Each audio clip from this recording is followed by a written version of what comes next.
శరీరానికి తగిలే గాయాలను గుర్తించడం అనేది ఒక రకంగా చాలా సులభమైన ప్రక్రియ కదండి. అవును, చాలా సులభం. కంటికి కనిపిస్తోంది కాబట్టి. రైట్. ఉదాహరణకు ఒక వ్యక్తి కింద పడి చెయ్యి విరగ్గొట్టుకున్నాడనుకుందాం. మనం వెంటనే ఆస్పత్రికి తీసుకువెళ్లి ఒక ఎక్స్రే తీస్తాం. తీస్తాం. ఆ బ్లాక్ అండ్ వైట్ ఫిల్మ్ మీద ఎముక ఎక్కడ విరిగిందో ఒక సన్నటి గీతలా మనకు స్పష్టంగా కనిపిస్తుంది కదా. ఖచ్చితంగా కనిపిస్తుంది. వైద్యుడు ఆ గీతను చూపిస్తూ ఇక్కడ సమస్య ఉంది అని నిర్ధారిస్తాడు కూడా. ఎగ్జాక్ట్లీ. ఆ స్పష్టత మనకొక రకమైన ఊరటనిస్తోంది. అంటే సమస్య ఎక్కడుందో తెలిస్తే దానికి వైద్యం చేయడం సులభమైపోతోంది కాబట్టి. నిజమే. మన కంటికి కనిపించే, కొలవగలిగే విషయాలను మన మెదడు చాలా త్వరగా స్వీకరిస్తుంది. కానీ ఎప్పుడైతే మనం మానవ మనస్తత్వం గురించి లేదా మన లోపల దాగున్న చీకటి భయాలు, అంతరాత్మను తొలిచేసే అపరాధ భావనలు గురించి మాట్లాడతామో అక్కడ మన ఎక్స్రే మిషన్లు ఇవి పనిచేయవు, రైట్? అవునండి. అసలు ఒక మనిషి లోపల రగులుతున్న మానసిక సంఘర్షణను కొలవడానికి ఏ యంత్రమూ ఇంకా రాలేదు కదా. ఆ మాట అక్షర సత్యం. అంటే బాహ్య ప్రపంచానికి ఒక వ్యక్తి అత్యంత ప్రశాంతంగా, విజయవంతంగా కనిపిస్తూ ఉండొచ్చు. మ్మ్. కాని అతని లోపల జరిగే ఒక నిశ్శబ్ద యుద్ధం కేవలం అతనికి మాత్రమే తెలుస్తుంది. ఆ యుద్ధం ఎంత భయంకరంగా ఉంటుందంటే అది మనిషిని లోపలుంచి తినేస్తుంది. సరిగ్గా అదే అంతర్గత యుద్ధం గురించి ఈనాటి మన సోర్స్ మెటీరియల్ విశ్లేషణలో మనమొక అద్భుతమైన ప్రయాణం చేయబోతున్నాం. అవును, ఇది నిజంగా చాలా లోతైన అంశం. దీనికోసం మనం ఎంచుకున్న మూలాధారమేంటంటే ప్రాచీన బౌద్ధ వాంగ్మల్యంలోని ధీగనికాయలో ఉన్న అత్యంత ప్రసిద్ధమైన శ్రామణ్య ఫల సూత్రం.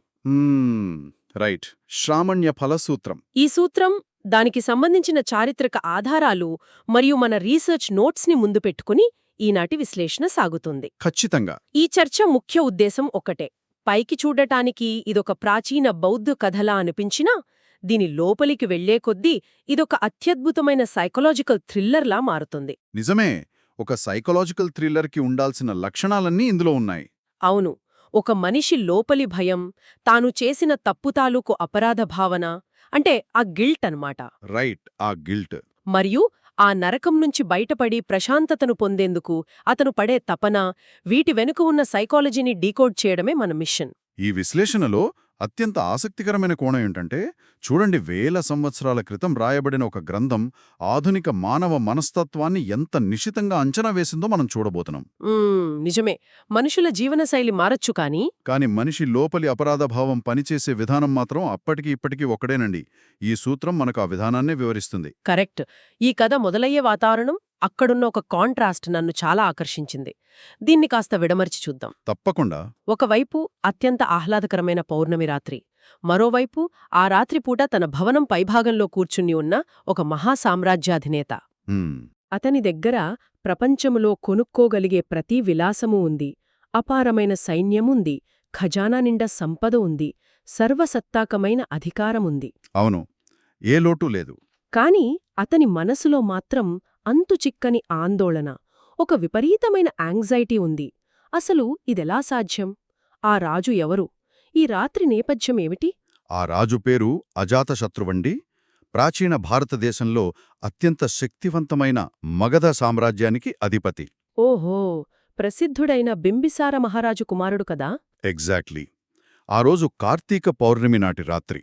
దీనిని చాతుర్మాస్య కౌముదీ పౌర్ణమి అని కూడా పిలుస్తారు. రైట్. బౌద్ధ ధర్మాన్ని పాటించేవారికి అది ఒక ఉపసధ దినం. అంటే ఉపాసకులు 8 ముఖ్యమైన శీలాలను పాటించే ఒక పవిత్రమైన రోజంటారా? అవునండి. ఉదయం ఒకసారి భోజనం చేశాక మళ్లీ మరుసటి రోజు ఉదయం వరకు వారు ఎటువంటి ఆహారమూ తీసుకోరు. ఆహా, అంటే ఆ సమయాన్నంతా ధర్మచింతనలో, ఒక ప్రశాంతమైన ధ్యానంలో గడుపుతారన్నమాట. కరెక్ట్. ఆ రాత్రివేళ విహారాలకు వెళ్లి ధర్మప్రవచనాలు వినడం కూడా వాళ్ల ఆనవాయితీ. అంటే ఒక రకంగా చెప్పాలంటే రాజ్యమంతా ఒక ఆధ్యాత్మిక ప్రశాంతతతో నిండి ఉందన్నమాట. అంటే చుట్టూ ఉన్న సమాజం, ప్రకృతి అంతా చాలా ప్రశాంతంగా ఒక రిథంలో ఉన్నాయన్నమాట.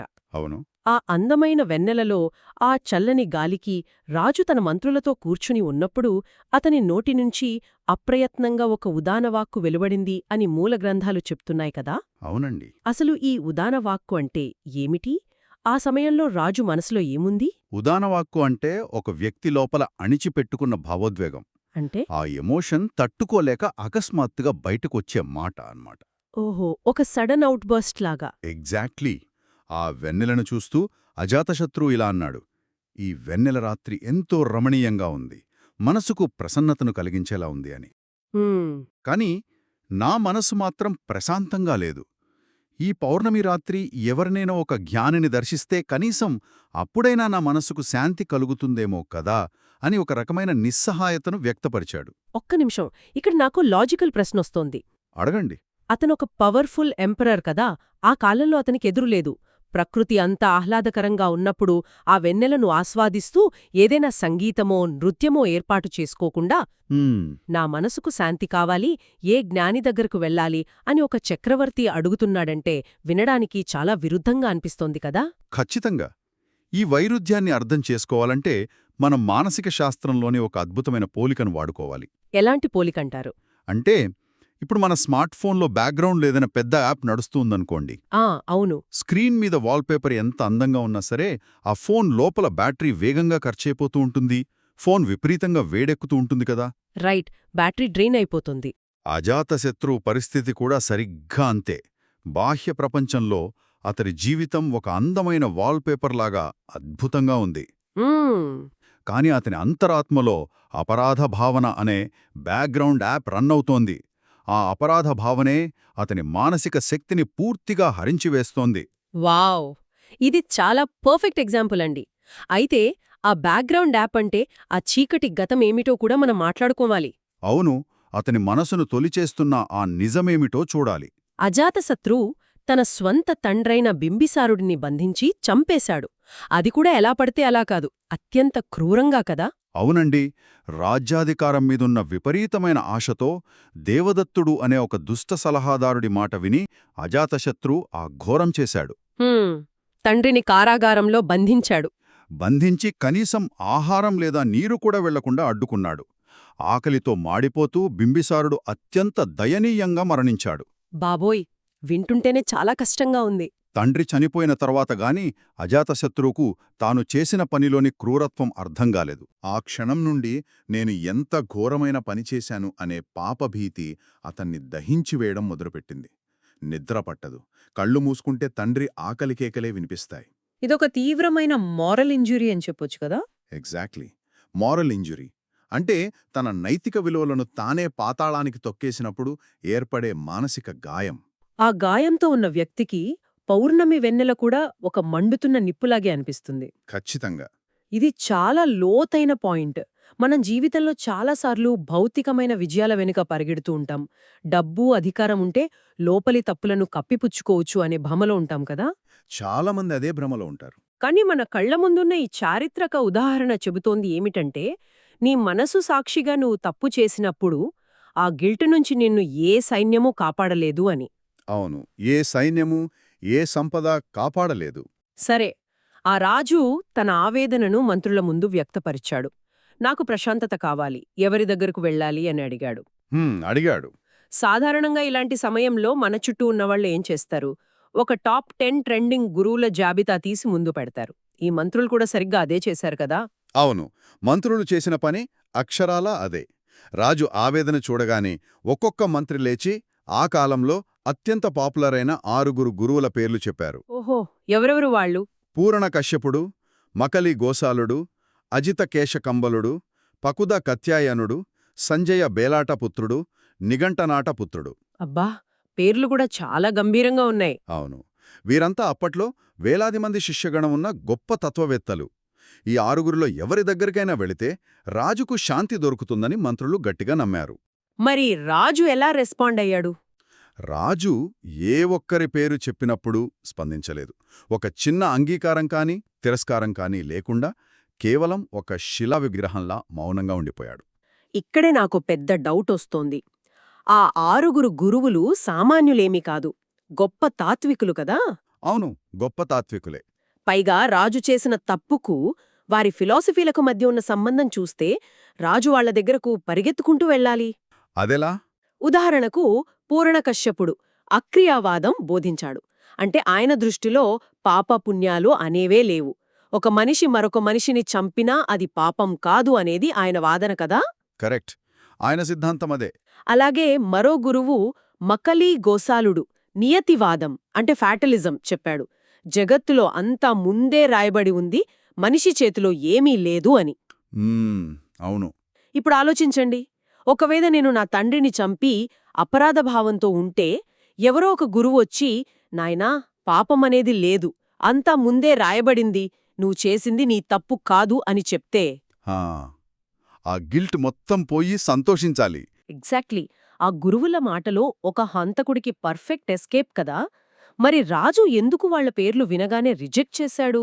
ఇది నాకు ఏమాత్రం లాజికల్గా అనిపించడం లేదు. ఇది చాలా అద్భుతమైన ప్రశ్న అండి. పైకి చూస్తే మీరు చెప్పినట్లు ఆ తాత్విక సిద్ధాంతాలు రాజుకొక ఎస్కేప్ రూట్లాగే కనిపిస్తాయి. కానీ మానసిక శాస్త్రం ఇక్కడ వేరేలా పనిచేస్తోంది. అంటే మనస్సులో ఉన్న గాయం కేవలం ఉపరితలానికి అంటే సర్ఫేస్ లెవెల్కి సంబంధించిందైతే ఇలాంటి లాజిక్స్, ఫిలాసఫీలు బాగానే పనిచేస్తాయి. ఓహో. కాని అజాతశత్రువు బాధ బ్రెయిన్లో లేదు, అతని అంతరాత్మలో అంటే సబ్కాన్షియస్లో ఉంది. తండ్రిని చంపిన ఆ నెత్తుటి మరక అతని కళ్ల ముందు కదులుతూనా ఉంది కదా. అవును, అది చాలా డీప్ ట్రామా. అలాంటి తీవ్రమైన నైతిక గాయమున్నప్పుడు ఎవరైనా వచ్చి పాపం లేదు అని ఫిలాసఫీ చెబితే ఆ గాయపడిన మనసు దాన్ని అస్సలు స్వీకరించదు. దాన్ని ఒక చవకబారు ఓదార్పుగా మాత్రమే చూస్తుంది. రైట్.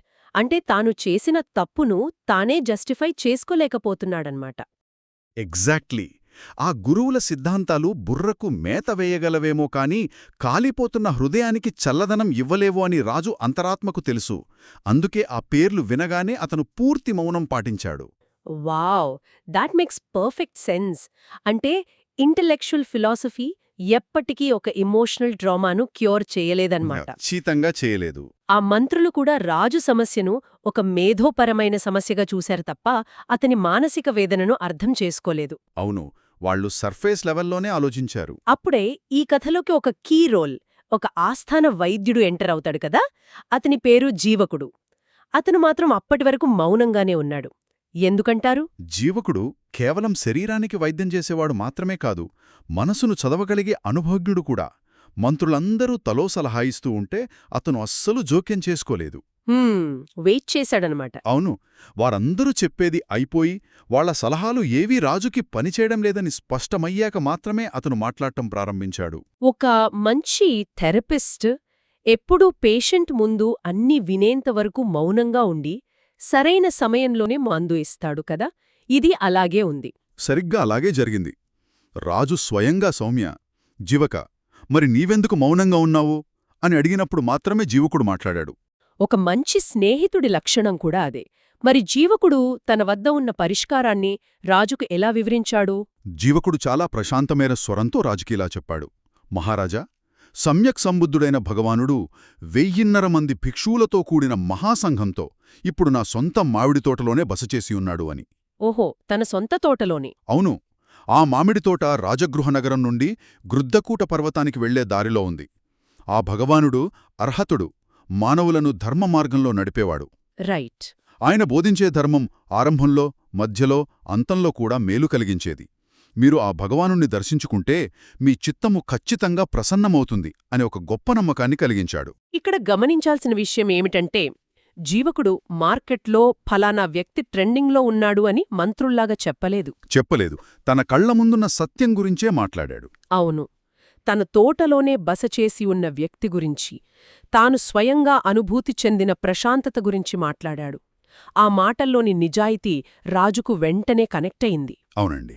అంతసేపు మౌనంగా ఉన్న అజాతశత్రువు జీవకుడు బదిలివ్వగానే వెంటనే ప్రయాణానికి ఏనుగులను సిద్ధం చేయించు అని ఆజ్ఞాపించాడు. ఆ అర్ధరాత్రిపూట బయల్దేరడానికి సిద్ధమయ్యాడు. ఆ ప్రయాణ సన్నాహాలు గురించి చదువుతున్నప్పుడు నాకొక సినిమాలో భారీ క్లైమాక్స్ సెటప్ గుర్తొచ్చింది. అది మామూలు ప్రయాణం కాదు కదా. ఖచ్చితంగా కాదు. అది ఒక గొప్ప చక్రవర్తి తన అధికార దర్పాన్ని ప్రదర్శిస్తూ చేసే ప్రయాణం. రాజు ఆజ్ఞా మేరకు జీవకుడు 500 ఆడ ఏనుగులను సిద్ధం చేయించాడు. బాబోయ్, 500 ఏనుగులా? అవును. ఒక్కొక్క ఏనుగు మీద ఒక్కొక్క అంతఃపుర స్త్రీని కూర్చోబెట్టారు. రాజుకోసం అత్యంత శ్రేష్టమైన, బలిష్టమైన ఒక మగ ఏనుగును సిద్ధం చేశారు. ఆ పౌర్ణమి రాత్రి దారికి రెండు వైపులా వందలాది మంది భటులు దివిటీలు వెలిగించి పట్టుకుని నడుస్తుండగా ఆ మహారాజ వైభవంతో రాజగృహం నుండి మామిడితోట వైపు ఆ భారీ ఊరేగింపు సాగింది. అంటే తనలోని భయాన్ని పక్కన పెట్టి నేను ఇప్పటికీ మగధ సామ్రాజ్యానికే అధిపతినని తనకు తాను నిరూపించుకోవడానికి చేస్తున్న ఆర్భాటంలా ఉందిదంతా. ఒక రకంగా కవరప్ అనుకోవచ్చు. సరే, 500 ఏనుగులు, వెలుగుతున్న కాగడాలు, సైన్యం, ఇదంతా ఒక గంభీరమైన వాతావరణం. కాని వాళ్ళ మామిడి తోటను సమీపించగానే ఒక్కసారిగా వాతావరణం మారిపోతుంది. ఏమవుతుందక్కడ? వారు మామిడి తోట దగ్గరకు చేరుకునే సమయానికి ప్రకృతిలో ఒక మార్పు వస్తుంది. ఆకాశంలో ప్రకాశిస్తున్న పౌర్ణమి చంద్రుడు నెమ్మదిగా అక్కడే ఉన్న గృద్ధకూట పర్వతం చాటుకు వెళ్ళిపోతాడు. ఓహో, అంటే చీకటి పడుతుంది. అవును, దానివల్ల ఆ ప్రాంతమంతా ఒక్కసారిగా గాఢమైన చీకటి అలుముకుంటుంది. కాని చీకటి కంటే కూడా రాజును భయభ్రాంతులకు గురిచేసిన విషయం మరొకటుంది అక్కడ. ఏంటది? శబ్దం కూడా రావడం లేదు. పిన్ డ్రాప్ సైలెన్స్ అన్నమాట. ఎగ్జాక్ట్లీ. సంపూర్ణమైన భయంకరమైన నిశ్శబ్దం మాత్రమే అక్కడ రాజ్యమేల్తోంది. ఆ నిశ్శబ్దాన్ని భరించలేక రాజు అక్కడికక్కడే స్తంభించిపోయాడు అని చదివాను. అతని శరీరంలోని వెంట్రుకలు నిక్కబొడుచుకున్నాయి, శ్వాస వేగంగా ఆడుతోంది. అవును, తీవ్రమైన పానిక్ అటాక్ లాంటిది.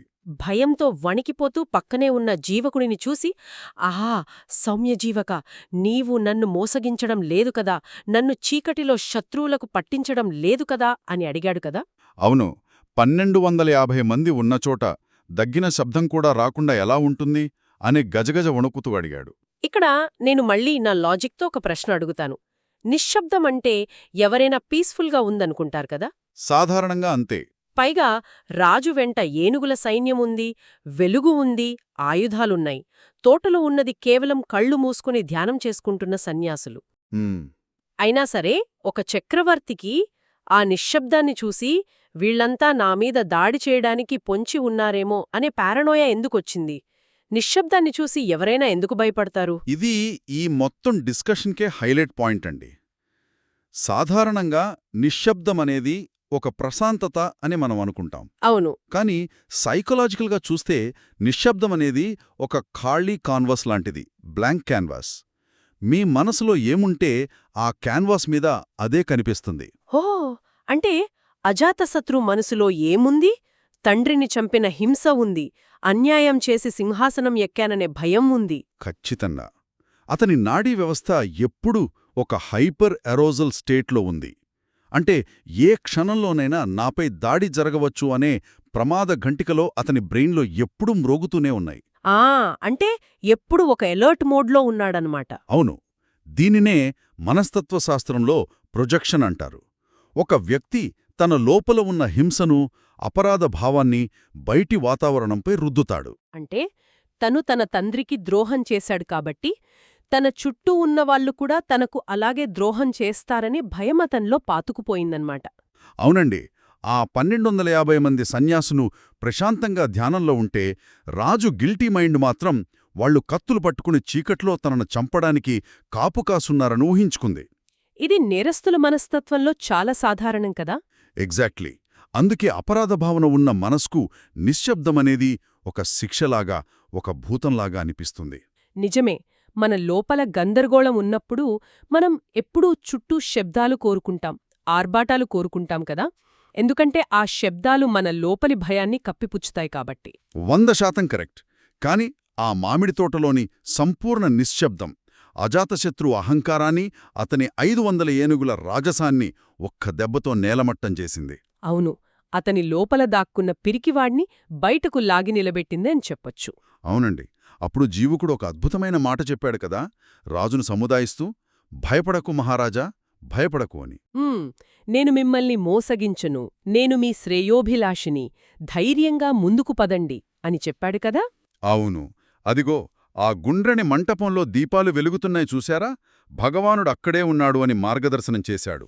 ఇక్కడ జీవకుడి పాత్ర కేవలం ఒక డాక్టర్లా మాత్రమే కాదు, చీకటిలో భయంతో వణికిపోతున్న ఒక పేషెంట్ని వెలుగువైపు నడిపించే ఒక గైడ్లాగా కూడా కనిపిస్తుంది నాకు. ఖచ్చితంగా. ఈ మొత్తం వృత్తాంతం మనకు చెప్పే అతిపెద్ద పాఠం ఒకటే. మనం బయట ప్రపంచంలో ఎంత పెద్ద కోటలు కట్టుకున్నా, ఎంతమంది బాడీగార్డ్స్ను పెట్టుకున్నా మన మనసు స్వచ్ఛంగా లేనప్పుడు ప్రాపంచిక హోదాలు ఏవి మనకు రక్షణా కవచాలు కాలేవు కదా. కాలేవు. ప్రకృతి సృష్టించిన ఒక చిన్న చీకటి 10 మంది మనుషుల నిశ్శబ్దం ఒక మహాచక్రవర్తిని ఒక చిన్న పిల్లాడిలా భయంతో వణికేలా చేశాయి. అవును. మనస్సుకు తగిలిన గాయాన్ని నయం చేసుకోవాలంటే సత్యం వైపు, వెలుగువైపు ప్రయాణించక తప్పదు అని ఇది చాలా స్పష్టంగా నిరూపిస్తోంది. అవునండి, చాలా గొప్ప సందేశమిది. చాలా అద్భుతమైన విశ్లేషణ. మనం ప్రారంభంలో మాట్లాడుకున్నట్లుగా శరీరానికి తగిలిన దెబ్బకు ఎక్స్రే తీసి మందు వేయొచ్చు. కాని మనసు లోపల దాక్కున్న అపరాధభావానికి ఎక్స్రే ఉండదు కదా. ఉండదు. దాన్ని గుర్తించాలంటే మనల్ని మనం నిశ్శబ్దంలో నిలబట్టుకోవాలి. కరెక్ట్. కాని ఆ నిశ్శబ్దాన్ని తట్టుకునే ధైర్యం మనలో ఎంతమందికుందనేదే అసలు ప్రశ్న. ఒక అపరాధభావం మానవ నాడీ వ్యవస్థను ఎంతగా దెబ్బతీస్తోందో ఈ విశ్లేషణ ద్వారా చాలా స్పష్టంగా అర్థమైంది. అవునండి. ఆనాటి అజాతశత్రువుకైనా నేటి ఆధునిక మానవుడికైనా ప్రశాంతత అనేది బయట కొనుక్కునే వస్తువు కాదు. అది లోపలి నిర్మలత్వం నుంచి పుట్టే భావన అనే మూలసూత్రం ఎప్పటికీ మారుతూనే ఉండదు. సో ఈ సుదీర్ఘమైన సైకలాజికల్గా ఎంతో లోతైన ప్రయాణం తర్వాత ఒక ముఖ్యమైన ఆలోచనను మనం పంచుకోవాలి. మనం ప్రతిరోజూ మన చుట్టూ ఇయర్ఫోన్స్ పెట్టుకుని సంగీతం వింటూనో సోషల్ మీడియాలో మునిగిపోయి రకరకాల శబ్దాల మధ్యనో బతుకుతూ ఉంటాం. అవును, ఎప్పుడూ ఏదో ఒక నాయిజ్. బహుశా ఇది మనకు నిజంగా ప్రశాంతతనిస్తుందనే భ్రమలో ఉన్నామేమో. కాని అదంతా మన లోపల ఉన్న గందరగోళాన్ని, మన లోపలి చీకటి భయాలను వినిపించకుండా చేసుకోవడానికి మనం కప్పుకుంటున్న ఒక రక్షణ కవచం మాత్రమేనేమో. ఇది చాలా డీప్ థాట్ అండి. నిజమే. ఒక్కసారి అన్ని శబ్దాలను ఆపేసి పూర్తి నిశ్శబ్దంలో గదిలో ఒంటరిగా కూర్చుంటే మనలో ఎంతమందికి ఆ నిశ్శబ్దం ప్రశాంతతను ఇస్తుంది, ఎంతమందికి ఆ నిశ్శబ్దం భయాన్ని కలిగిస్తుంది? ఇది ఖచ్చితంగా అందరూ ఆలోచించాల్సిన ప్రశ్న. నిజమైన నిశ్శబ్దాన్ని ఆస్వాదించాలంటే ముందు మన అంతరాత్మలోని చీకటి భయాలను, మనం చేసిన తప్పులను ధైర్యంగా ఎదుర్కోవాల్సిందేనేమో కదా. ఇది నిజంగా ప్రతి ఒక్కరూ తమని తాము లోతుగా ప్రశ్నించుకోవాల్సిన విషయం. మరొక ఆసక్తికరమైన డీప్ డైవ్తో మళ్ళీ కలుద్దాం.